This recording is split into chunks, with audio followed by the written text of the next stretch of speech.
Am I the a-hole stories? Am I the a-hole for never telling my parents I had a son that was given up for adoption? My parents were very cold, strict, and controlling people almost my entire life. Very religious and always cared about how the rest of their church viewed them, so they were even harder on me to always be perfect. I was out of the house at 18. I didn't have any money since my parents never let me work, so I lived with friends. My girlfriend and I were only 19 when she got pregnant. Neither of us with a place of our own, no money. We weren't at all prepared to be parents. Despite trying to break away from our parents' strict religious views, we still felt guilt about considering termination. I'm completely pro-choice by the way, but personally, we couldn't bring ourselves to do it, and looked into adoption instead. We went through the process, and our son was adopted by a nice enough couple. It hurt for a long time, but we eventually moved on with our lives. The thing is, I never told my parents anything. I feared what they would do if they found out. Yes, at that age I still feared them. Mostly afraid they would try to adopt him instead, and raise him in the same dysfunctional household, which I couldn't allow knowing how they'd be. We were no contact at all when this was happening, and didn't speak until after 15 years. My dad had a heart attack and was in the hospital. I reached out and helped while he was in recovery. They both wanted to mend our relationship, since this was sort of a wake-up call, and while it's not perfect and they're in some ways still stuck in a certain mindset, I know they have tried to be more open and loving. Now when my bio son was adopted, we agreed he was free to contact us once he was older, and that's exactly what he did when he was 19. Ben has been in my life for almost 2 years, and it's been such a blessing getting to know the wonderful man he grew up to be. Ben has expressed interest in meeting my parents, as he's already met my ex's parents. He knows the whole story about them, and that they don't know about him at all. He's fine if I don't want them to know, but I decided it was time anyways and decided to speak with them. Boy, was it a major disaster. My mom was so upset she was almost in tears, and my dad wouldn't even look at me. They acted like I was a monster for never telling them they had a grandchild out in the world, and also angry at the fact that I gave him away, when they would have given him a home. They were far too upset, so I left the house. Despite having confirmation that they would have tried to adopt him, and it was the right choice not to let that happen, I have gotten a lot of talks from my mom's family, agreeing adoption was the best choice, but that my parents still had the right to know of their own grandchild's existence. For that, they believe I was in fact wrong for keeping them from knowing this. I understand lies, especially of this magnitude, would blow up eventually anyways, but I am questioning whether my choice was so bad. I'm the a-hole for it. Now for the top comments. Not the a-hole. You went no contact for years for a reason. They probably wouldn't have raised that boy any better than they raised you. Letting them know they had a grandchild would have probably caused a crap show. You kept it out and let you and your son have semi-normal and healthy lives. Not the a-hole exactly this. You did the right thing for your son. It was the best option for him. You gave him a life out of that toxic environment. You have confirmation now that they would have tried to adopt him themselves. That should be enough to reassure yourself that you did right for your child. Not the a-hole. I grew up in a fundamentalist cult. I never would have wanted my own child to be raised in that environment. When you are extremely sheltered, manipulated, controlled, and terrified by your parents, it is very difficult to make adult decisions. You were extremely young at the time. You did what you thought was best for your son, and gave him a good life. You arguably made the best decision you possibly could have made for him. Hindsight is 20/20, and maybe you should have told your parents. But your reasons for not telling them are valid. I remember very well how easily I caved to my parents' whims, despite trying to stand up for myself. What if they had hounded you day, after day, after day? Would you have been able to maintain your resolve, and give Ben up for adoption? They would have placed an insane amount of guilt on you. I know that if it were me, I would never want a child raised in that environment, but the pressure from my own parents would have been insane. Your parents are mad now, but they would have been mad for the last 19 years if you told them. With the knowledge that you have now, you might question if you should have told your parents about your decision. I don't think there is an easy answer for that, but you did it from a sense of self-preservation, not to hurt them or to be spiteful. I'm not a cruel person. Despite the differences I have with my parents, I don't deliberately hurt them. But a part of me feels like you should simply look your parents right in the eyes, and say that you decided to keep the knowledge of Ben from them, because of how they treated you growing up. And you didn't want your own son raised with the same sense of despair. But I also know how parents like ours play the victim, and it would only make things more volatile. When my parents tell me they are disappointed with me now, in my own head I just shrug my shoulders like, you were never proud of me growing up, so how is this different? The only difference is that, now I live my life to take care of myself first. I wish I had more words of comfort or encouragement. I think you just need to find peace in the fact that you made the best possible decision for Ben. They can either choose to be in a relationship with you and your son, or they can continue to play the victim, and not be part of your lives. I feel you, and I grew up with the exact same parents. At that age, I know I would have done anything they asked me no matter how hard I tried to be defiant. It's the reason why I knew having no contact at all was the best way to finally break away from their control. Thank you for this. It's very reassuring during a time like this, when it feels like the rest of the world is against you, to be reminded that this was the best choice. I am beyond proud of the man he's become. I don't think that would have been possible had he gone with them. Next story is titled, Am I the a-hole for not telling my family I have a biological child? Sorry in advance on mobile. So, I will begin by saying that I, 28 male, have been married to my wife, 29 female, for 5 years, together for 12. We have a great relationship and I have never been unfaithful. Where this conflict begins, is 10 years ago when I met my best friend Jane, 28 female, and her husband Tim, 29 male. At the time Tim identified as female, but has since transitioned to male. My wife and I are very supportive of him. Jane is one of my best friends and gets along great with my wife. 4 years ago, Tim and Jane wanted to start a family, and looked into getting a donor as Jane wanted a biological child. They wanted to actually know the donor in case the child had medical issues or needed a kidney. They asked me if I would consider it. I have good genes, and I was someone close to the family. After discussing it with my wife and more discussions between the four of us, we agreed. My wife was actually a surrogate for her sister a year before this, and we are very open to helping people have children. We signed a contract with Jane and Tim, making sure all legalities were taken care of. Their son Gabe was born 3 years ago now. The role I play in his life is the fun uncle who spoils him, and occasionally watches him. Tim is his father in every important way. We agreed that we would tell Gabe when he was older, that while Tim is his father, I am his biological donor. I didn't tell my family, because I didn't want them interfering in Gabe's life. My mother can be a bit much. Tim and Jane should be able to raise their son without interference. We were all happy with this arrangement. Now that he is older, Gabe has started to look more and more like me when I was his age.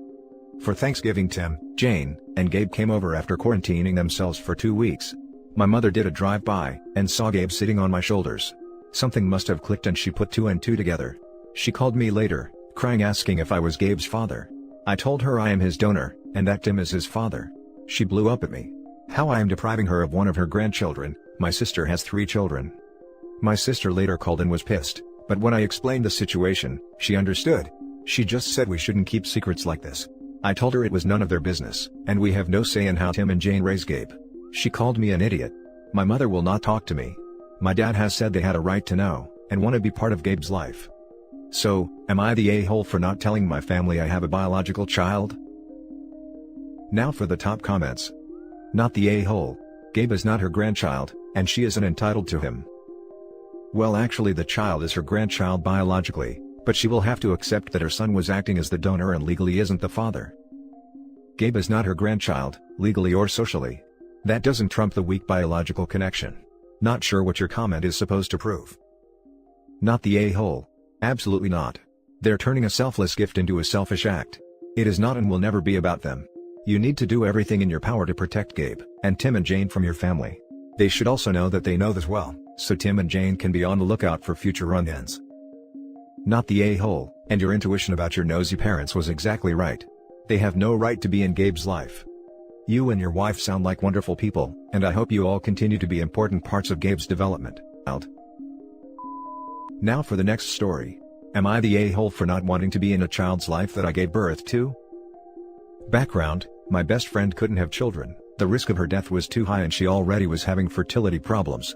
So long story short, I agreed to be her family surrogate, mostly due to the fact that she was my best friend. I cannot stand her husband though. The only reason I did this was for her.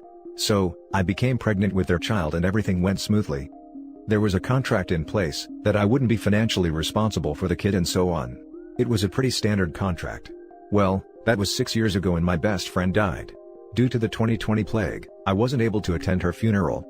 Her husband has been calling me recently that I should step up as the kid's mother, because I did give birth to her. He keeps calling, that I need to be in his daughter's life. After declining multiple times, I finally told him that kid isn't mine, even though I gave birth to her. That I have no obligation to do jack stuff, and that I'm not going to replace my best friend as her mother. He called me an a-hole and going to get his lawyer involved. So, am I the a-hole? Now for the top comments. You're not the a-hole. Let him get his lawyer. He doesn't have a legal leg to stand on. I am really sorry you're going through this. Keep records of your conversations in case you need to get a no-contact order.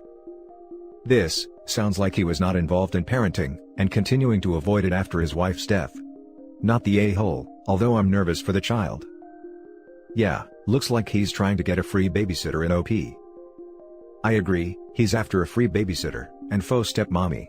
Unless you want to go after full custody, cut him off, and out of your life. I'm sorry you and the kid lost someone who was important to you. Most definitely not the a-hole. This guy sounds like he's wanting someone to do all the work for him, and he's obviously not the best guy based on your judgment of him.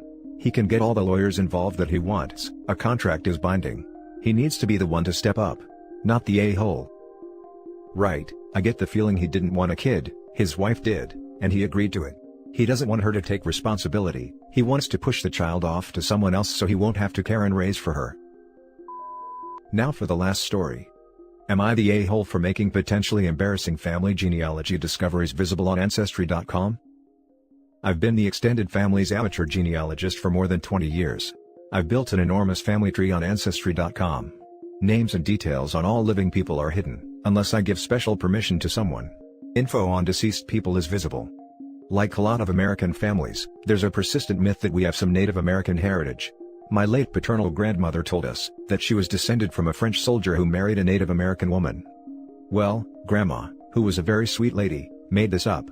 She was orphaned at age 2, and didn't even remember her biological parents. Maybe she just wanted an origin story? I figured out who her biological parents were earlier this year, by triangulating my DNA matches and searching other people's public family trees.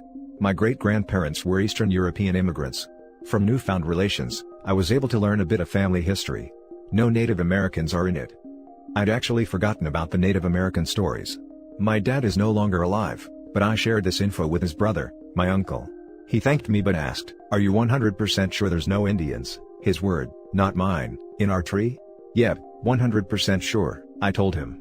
He responded, "Well, Ronnie, fake name, isn't going to like hearing that. Ronnie is my cousin, I haven't seen him since we were kids," and he apparently took the Native American thing to heart. He went out and got a bunch of tattoos with symbols from some local tribe. I checked out his Facebook, and sure enough, he and his kids even go to local powwows, and are tribal dancers. I had no idea. To look at Ronnie, I guess you could believe he had somewhat exotic ethnicity if he claimed it. Dark hair and eyes, warm skin tone, high cheekbones, large nose. On the other hand, he looks pretty damn Slavic too. I had, and have no intention of telling anybody in Ronnie's world, that this is untrue. But he did not take the news well. His dad shared my number and I got a text from Ronnie telling me to take down any info about our family origin immediately. I responded no, and reassured him that his name wasn't displayed, and his secret was safe with me. I'm not trying to out anybody as anything. I don't share findings on Facebook, and you'd really have to dig through the Ancestry.com tree and know what to look for, to find these nuggets on your own. He texted back, "You're a freaking witch." I blocked him. In hindsight, I wish I'd have responded, "And you're a white dude?" Now my uncle has asked me to remove the info as well, for his grandkids' sake. I repeated what I told Ronnie. At least my uncle didn't curse at me, though he is disappointed. I'm sorry Ronnie didn't have the foresight to do his own research before going native, but I don't think I'm an a-hole for accurately representing our family history where someone else could see it. Or am I? Now for the top comments. Not the a-hole, Ronnie should have checked and double-checked before he based his lifestyle on a story. Good for you for standing up for yourself.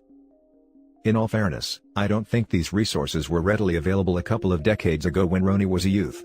I don't really think it's fair to tell the person to do their research retroactively when that probably wasn't possible. Not the a-hole. It was a huge thing, back in the day, for grandparents to tell family we were part Native American. I have no idea why. My mom's side was Cherokee. We aren't, and are as white as could be. We are Irish, English, and German with a little Russian thrown in. Based on my, admittedly limited, knowledge in this area, at the turn of the 19th century, when indigenous groups had been suppressed, a lot of their population had died, from disease/war/trail of tears, all the other terrible things, and the myth of the noble savage became popular. Pointing to native heritage became a way of claiming a connection to the land. Having some slight native heritage creates a much more palatable story than being the white invaders that took the land, especially when cultural attitudes towards indigenous people softened. Regardless, OP is not the a-hole. Even if the cousin was 1/16th Cherokee, claiming native heritage after being raised as a white person is kind of gross, especially if her cousin had no authentic connection to the culture before he got all his tribal tattoos. The fact that he is so mad over the 1/16th of heritage he thought he had, shows how thin the veneer was in the first place. Not the a-hole. Like a lot of American families, there's a persistent myth that we have some Native American heritage. I've got some Indian in me, was the earlier generations, but I've got a black friend. For a lot of people, it was that they literally had black ancestors, but were mostly white passing, so they used the Native American cover to explain any darker colorings, or not quite white-looking babies. And that's it for this video guys. If you have thoughts to share, leave a comment below. Don't forget to hit like and subscribe if you like this content. I'll catch you in the next one. Good day everyone.